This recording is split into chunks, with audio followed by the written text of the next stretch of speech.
It's pronounced Limon. Okay, you must be new here.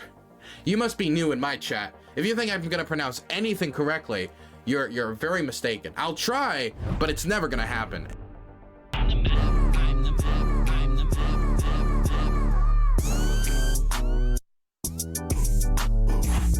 Okay, that's all you're getting, no more. Okay, so I want to talk about the front line. So for those of you who want frontline updates like I used to do, but I don't really do anymore, you can follow Defmon. He does a pretty good accumulation of all the maps and data throughout the front line. He's on Twitter, pretty easy account to follow. He shows you his sources. I like that.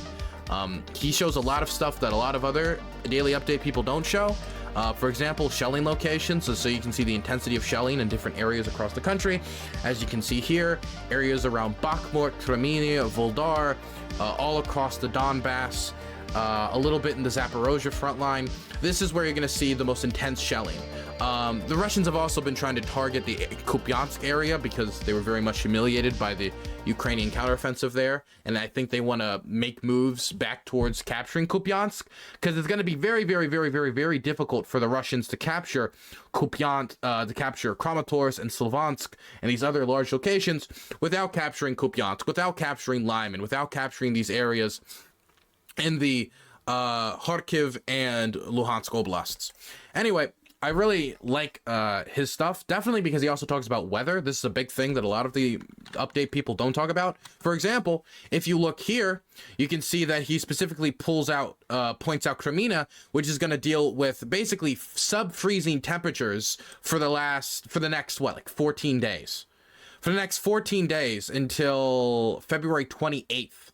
Crimea is going to be dealing with sub-freezing temperatures, meaning it'll probably be pretty difficult for the Russians to take it because the Russians have been desperately trying to scratch and claw to capture Crimea.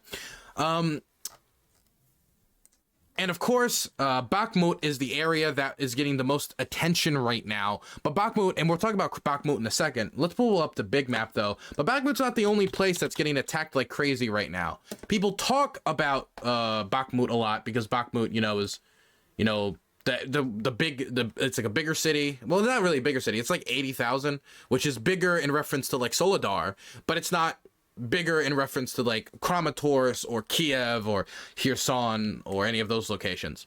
But a lot of analysts that I'm talking to seem to be indicating that the so-called Russian spring counteroffensive might have already begun, and it's happening right now in 3 locations. And those 3 locations, and let's start with the places that it's going worse for the Russians, are Crimea. Then there's Voldar right here, which we covered the other day, and this ended in disaster for the Russians. I released a video on it. They tried to take it with this big assault where they had a bunch of Marines and others trying to take the city. They ended up losing over 30 vehicles, tanks, armored cars, all this other vehicles. They tried to cover themselves in a smoke protection cover by using their own exhaust. It didn't work. The Ukrainians just was like, hey, see where all that smoke's coming from? Yeah, shoot that. And they blew them up, destroyed over 30 vehicles. Many T-72 tanks, I think, was the vehicle that they lost the most of. They lost a lot of soldiers in this assault. Many of their vehicles literally just ran into landmines. And as one vehicle exploded, another vehicle would go around it and then hit another landmine.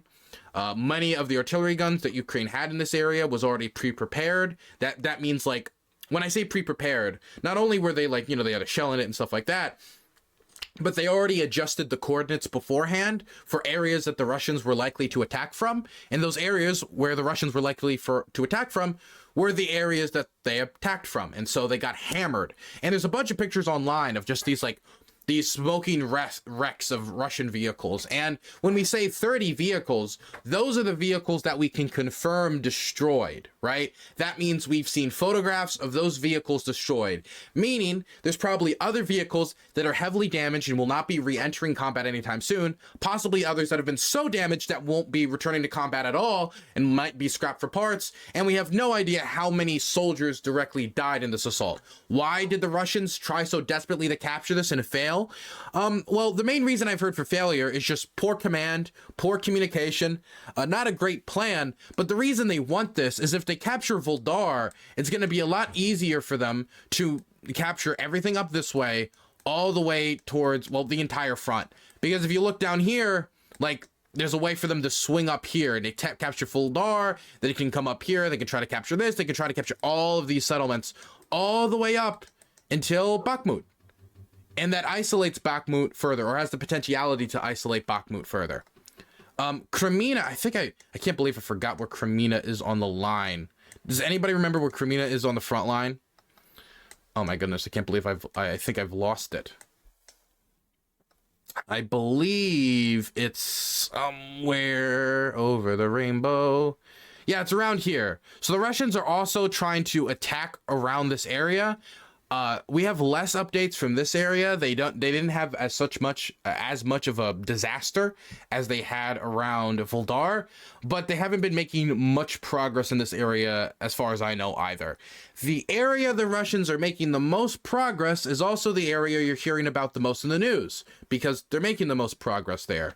Even though the news media doesn't want to cover all of the failures that the Russian had, like in Voldar, you're not seeing any big headlines like Russian failure at Voldar humiliates nation. You're not going to see that, but you are going to hear every single street name that they capture in Bakhmut.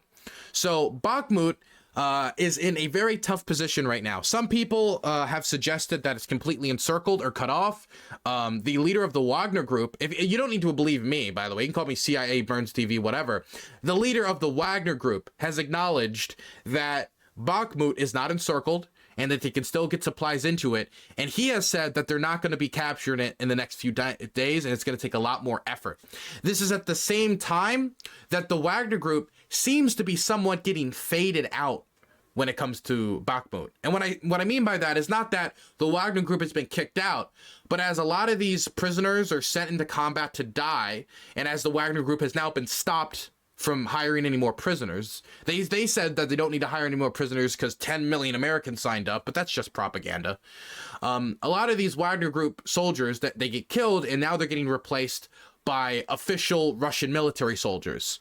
So maybe this is a view from Russian high command that's like, hey, the Wagner group has failed to take the city, so now we're switching out. Or maybe it's, hey, they're taking such high casualties, we need to switch over. Whatever reasoning goes into it, we're seeing more and more of the Russian official military, Russian Marines, those types, official Russian soldiers, who fall under the command of, top boy Shoigu, that gets so much criticism from Russian military bloggers.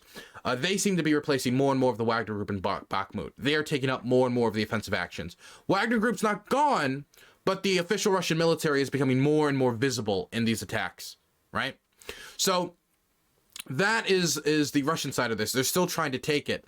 There is news that Ukraine has blown up a bridge into Bakhmut on their side, which could indicate that they're looking to do a strategic withdrawal, which is what the United States has been asking them again and again to do. Like, hey, you've succeeded in Bakhmut in slowing down the Russians and getting a lot of Russians killed.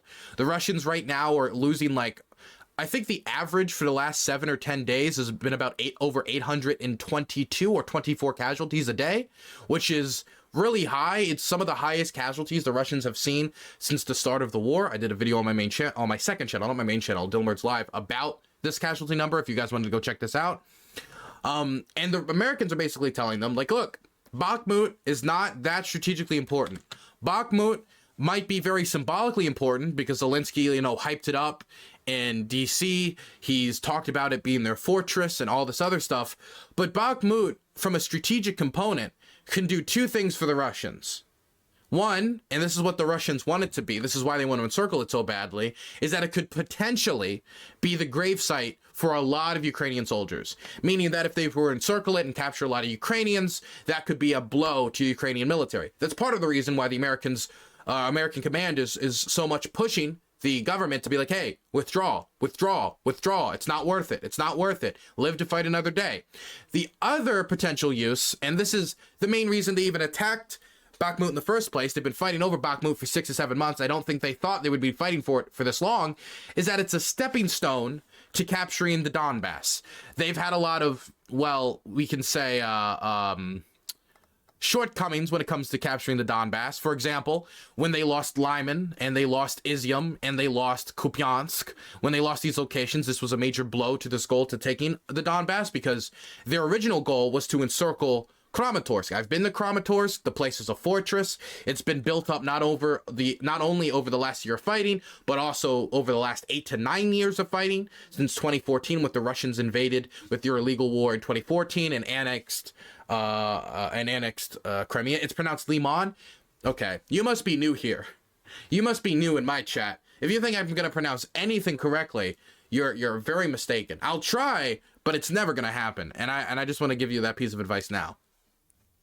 And so originally they were going to use all of this stuff up here that they had to encircle Kramatorsk. And you can even see the plan, like kind of like in the open, like, oh, they're surround Kramatorsk on this side, and maybe down south, and they could surround it, encircle it, and capture the Donbass. That plan is dead, at least for now. The Russians are trying to push back to Kupiansk. You can see the Russians pushing hard in this direction to try to get towards there. They're shelling hard over here, not as hard as Bakhmut, but they're making attempts.